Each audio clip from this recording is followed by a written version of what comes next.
Jason, can you hear us?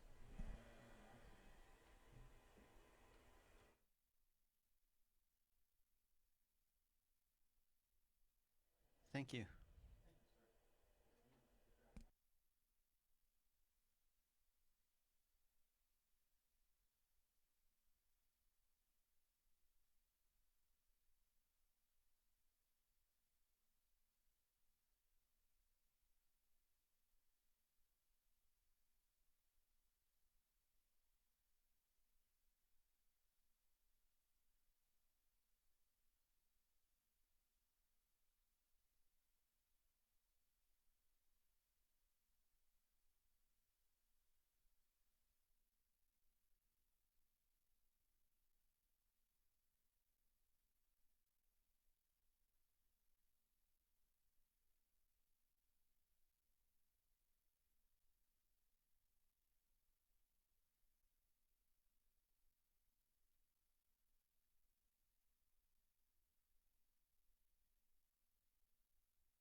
Good evening, everyone. My name is Katie O'Hara, Public Information Officer with Southwest Team 1 and off the 25-mile fire. Thanks for joining us this evening. This is our virtual community meeting for August 22nd. We have a good lineup of folks this evening to answer some questions. We're going to start off with an operational update from our Operations Section Chief, Ralph Lucas. Thank you, Katie. So I'm Ralph Lucas. I'm with the operations section of Alan Sinclair's Type 1 team. What I like to do in community meetings is explain the map because it can be hard to understand sometimes. So obviously the big red area is the fire. And then what we do is we slice the fire up into little pieces of pie that each overhead person or manager is responsible for the resources, the folks, the fire engines and stuff like that, the hot shots that are within those respective areas. We have our fire broken up into 5 different divisions: A, D, G, N, T, and Y. Is that 5? Might be 6. And we have overhead or managers in each one of those with a bunch of firefighters and equipment underneath them. I'll start over in Division A, which we would call Alpha.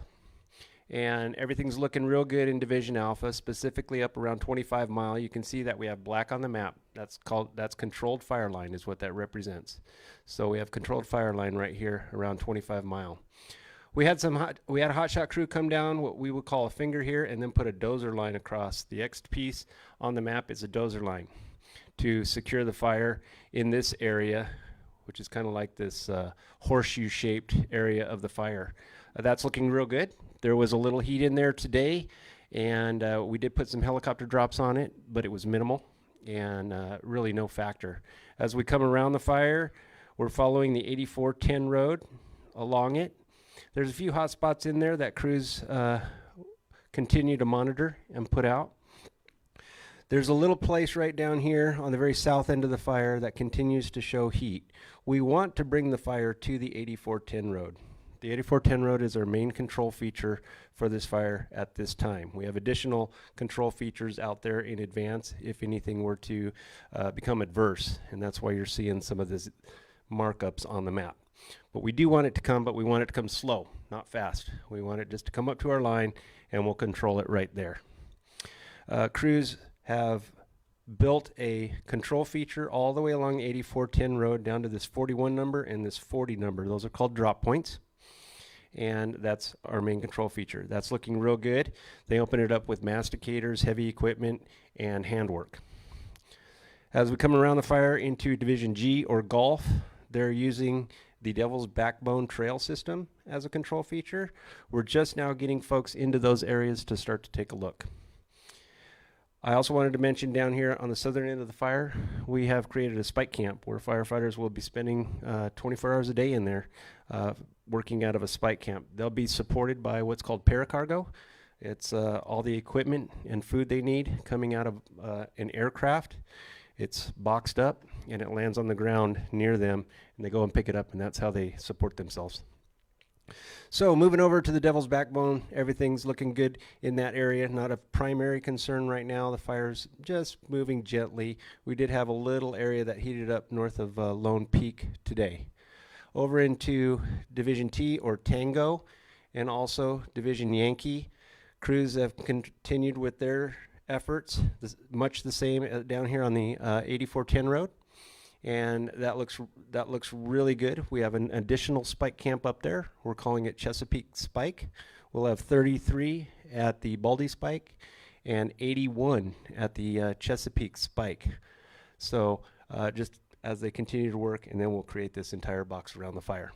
Moving over along the lake shore, we have a sizable amount of equipment in there. They were moving around like army ants today as they continue to refine their structure protection system that they have in place, and that's looking real good.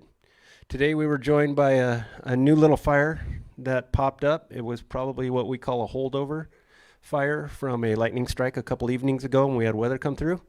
It's 2 acres. Its forward progress has been stopped. We put in 7 heli-repellers. Those are firefighters that are dropped in via helicopter, and they slide down a rope to engage the fire.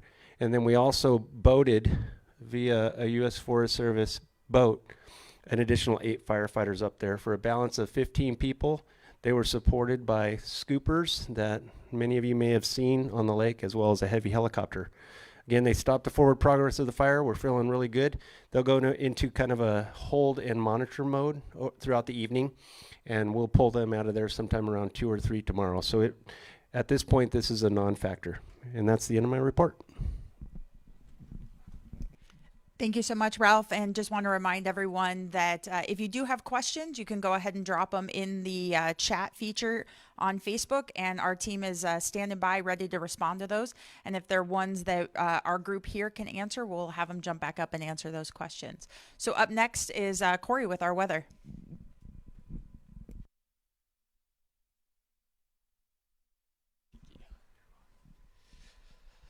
Good evening, I'm Corey Motice. I'm an incident meteorologist here on the incident. So today was kind of the coolest day that we are going to see for the next week or so. Temperatures are quite a bit below normal.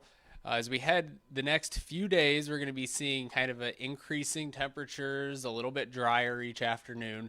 And by the time we get to Wednesday or so, it looks like we're going to be back to normal. And what normal is for this time of year in the low elevations around Chelan and the lake, it's low 80s generally. But as you get over where the fire is, the elevation of the fire ranges pretty drastically from down near the lake all the way up to 5,000 or 6,000 feet. So it's quite a bit cooler up there. So temperatures mostly in the 70s up on the fire as we head through the week. Thursday, maybe a little bit of a cool down, a little bit of increase in cloud cover, but it's going to be short-lived with the front that's coming through. And as we head into Friday and into next weekend, it looks like we're going to continue that warming trend. So we could be getting pretty hot again potentially by next weekend. There's certainly more uncertainty as you get that far out, but it is looking like it's going to be getting hotter and drier regardless through the end of the week. And so that's kind of what we're looking at. Winds today was probably the windiest day that we're going to see for a while. It's going to be lighter winds through the week, but Thursday when we have that weak front coming down, we may see a little bit of an increase with winds across the fire. So that's kind of, it's not a huge concern at this point, maybe 10 to 20 type mile an hour winds, maybe a little bit higher gusts. Today we saw winds up on the upper elevations gusting up to about 30 or 35 miles an hour on the fire. So certainly the windiest day that we've had for a little while, and about the windiest that we're going to see this week. So that's the end of the report for the weather. Thanks so much, Corey. And up next is Stuart Turner with our fire behavior. Thank you. My name is Stuart Turner. I'm the fire behavior analyst for the team. As the fire behavior analyst, what I do for the team is I try to predict what the fire is going to do, where it's going to go, how fast it's going to move, what's the size going to be in the final calculations here. So I use 3 things when I'm doing that. I'm looking at the topography, I'm looking at the hills, the mountains, even the lake out there. I'm looking at the fuels, the sticks, the leaves, the pine needles, those type of things. And I'm also looking at the weather. And Corey gives me the weather as my meteorologist here. He's giving me information that I can use to help calculate what this fire is going to do. So what I look at with that weather is I'm looking at how does it dry out the fuels, the fine dead fuels. And the fine dead fuels for us are the small little pine needles, the little sticks, the twigs, less than 1/4 inch in diameter. Those are what drive the fire. That's what the fire spreads from. Believe it or not, this big fire is driven by those fine dead fuels, those little bitty fuels. So it's really important that we know the fuel moisture in there. The drier the fuel, the more active the fire behavior out there. The bigger the fire is going to get, the faster it's going to go. So that's why the weather is so important to us. And what we're looking at is the primary driver there is going to be the humidity. So when we have a higher humidity, we have all that moisture out there from the rain, that moistens up those fine dead fuels, and the fire behavior lays down greatly. It doesn't move around very much, just sits there and smolders. As that begins to dry out, the process we're doing today, we're drying out those fine dead fuels, the fire behavior starts to increase. We start to see more fire behavior, and then it starts to move around. And then you put a little bit of wind on it. You heard Corey say this is going to be the windiest day for the whole week probably. So we got a lot of wind out there. So now we have dry fuels, more fire activity, put a little bit of wind behind it, and the slope from the topography, then the fire really starts to move around. And that's what we're concerned about today and the rest of the week, is that dryness and that wind. So let's take a look at some of my predictions of what I think the fire is going to do. Ralph gave us a good update on what the map means. I'm looking at Division Alpha, A, and Yankee, Y. Mostly going to be creeping and smoldering. The fire's not going to move around a lot. Most of those fine dead fuels are gone. They've been burned up. Once they've been burned up, they're no longer available to reburn. There are some interior pockets that didn't burn. Those may ignite, but no threats to the line. So I don't think we're going to see any movement on those two divisions outside of the current perimeter. As we come around the top, let's go over to Tango.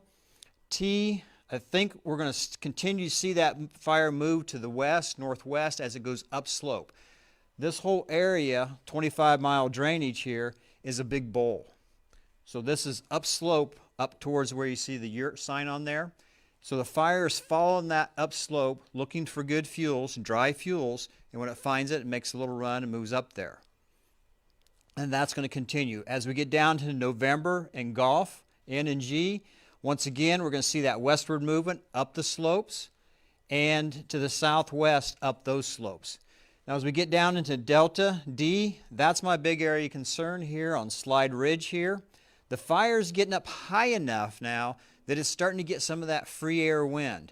So that wind's a little bit stronger there. It's going to push a little bit harder and help it kind of boost it up that slope a little bit. And if it boosts it too hard, then it's going to hit that slope, that ridge too hard and causes some issues there. But that's where I think our biggest area of concern for fire behavior is going to be over the next several days. And I'll hang around for questions if you have any. Thank you.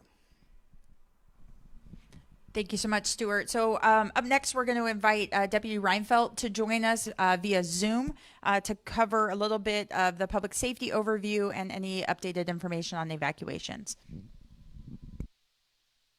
Good evening. Current evacuation levels are unchanged from what we've been at, I believe, since Tuesday night. We're level 3 evacuations with a staffed roadblock 24 hours a day at about milepost 3 on South Lakeshore Road, also First Creek and Granite Falls Road. Level 2s go from the level 3 roadblock down to Granite Falls, and level 1s from Granite Falls to 971 or Navarre Coulee. We just asked for continued cooperation. We reassess this frequently with the incident management team as far as the need for these evacuation levels. And we definitely saw that need today with these high winds, but we do reassess that frequently. On another note, they do need to use the lake for dipping helicopters, buckets, and sometimes the scooper planes. And we'd ask that if you're on a boat, stay clear of that. They don't need to have interference from recreational boating or sightseeing. Likewise with the roads, if you're in the area, not be on the level 3 roadblock or a resident within that level 3, it's not safe to go touring the roads, to go sightseeing on this fire. Thank you very much. Thank you so much for that updated information. So up next, we're going to hear some updates from our local agency representatives. So up first, Paul Willard from the Forest Service. Thank you. Yeah, I just want to hit on 2 topics real quick. One is we have the incident management team here, and there are different types of teams out there, and so this is a type 1 team, so it's a team that's the most specialized, has the most experience, and you can see from some of the folks that presented today, you get very specific and detailed information. And so when the fire starts, we quickly look at the complexity that we're expecting, and then bring in a team that's going to be able to meet the objectives that we set up. So they're doing a great job. Things are really moving along quite well. And just the other thing that I'd like to talk about real quickly is, and it happens every fire, we get a lot of public support for the firefighters that are out there, and they really do appreciate it. So thanks a lot for that. And that's all I got. Thanks so much, Paul. And up next from Washington Department of Natural Resource, Liz Smith. All right. Good evening, everyone. Liz Smith, Department of Natural Resources. Tonight, I just wanted to touch on one thing that Todd Welker had mentioned at the last community meeting, and that was our Landowner Assistance Program. And just wanted to mention that we do have a 2-minute short video that the team will be sharing via Facebook, and that's going to cover a local community here, Union Valley, that the fire chief is part of, and he helped film that video. So just want to get that information out there. If you do have any questions, there is contact information at the end of that video, but that will answer a lot of questions that you may have and shows the partnerships that we do have here in Chelan County with the fire district, and also tying in some of our projects into local work that the Forest Service is doing as well. And that helps us in creating future projects and doing outreach in the future for projects in your local area. So again, if you have any questions, go ahead and watch that short video. It's about 2 minutes, and there is contact information at the end of that. Thank you. Thanks so much, Liz. Last but not least, our incident commander, Alan Sinclair. Good evening. I'm Alan Sinclair, Incident Commander with Southwest Area Team 1. I want to recognize the work that was done to catch that new start, and thanks to folks for a quick response out there. It is a sign to me, though, things are changing. We're entering a drying trend. We saw the fire activity pick up a little bit today. Nothing that the folks out there could not handle, but as days go on and we continue to see that drying trend, I would expect to see more activity out there. And there's likely other holdovers, other lightning strikes out there that may become active again. So, we're asking our firefighters to not get complacent, to pay attention. This fire has the potential to wake up a little bit more, become a little bit more aggressive. I'm going to ask you to be patient with us as well. I know that it's not a great situation to be in, being displaced, being evacuated, but we are needing to keep things consistent right now with the way we've got the evacuations and the levels situated. We are talking daily with the cooperators here, the U.S. Forest Service, the Bureau of Land Management, the Washington DNR, Chelan County Fire District 7, and the Chelan County Sheriff's Office, all the folks that are your local leadership for those agencies. We're talking to them, we're making decisions together, but I just want to be clear that just because we've had a little bit of moderated fire behavior because of the weather for the past couple days does not mean that the threat's diminished. We're going to keep a close eye on it. We're going to react quickly. But it is a lot of open fire ground out there. Look forward to continuing to work. It's been a great experience. I could tell that there's been a lot of fire in this area, and the agencies work very closely together. There's good relationships, and I'm glad to be part of their team. Thank you. Thanks, Alan.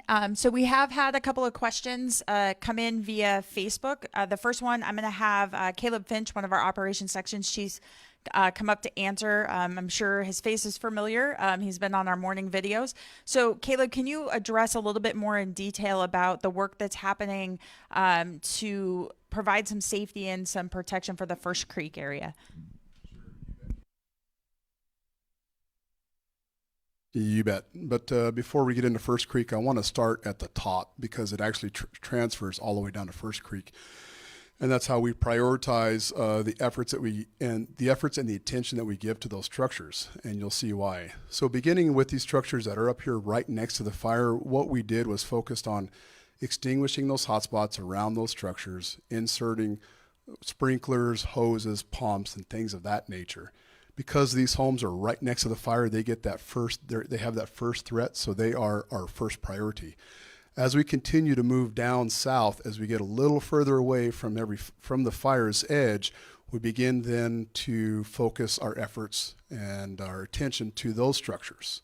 And so all these structures from basically just south of the fire's edge all the way down to the slide have been the focus of attention, but we haven't forgotten about First Creek.